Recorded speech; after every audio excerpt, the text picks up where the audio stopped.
Crema catalana, sense cremar i cremada. En una olla, que quan més gran millor, hi aboquem 1 litre de llet. Agafem una llimona i una taronja i fem unes quantes peles.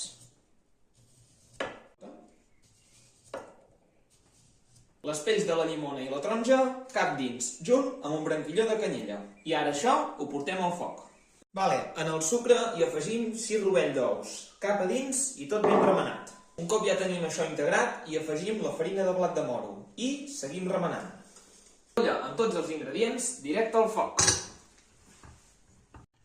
Un cop tenim la llet aromatitzada, hi retirem la canyella i les pells. Agafem la barreja de grans i la llet i, sense parar de remenar, ho ajuntem i ho integrem tot de nou.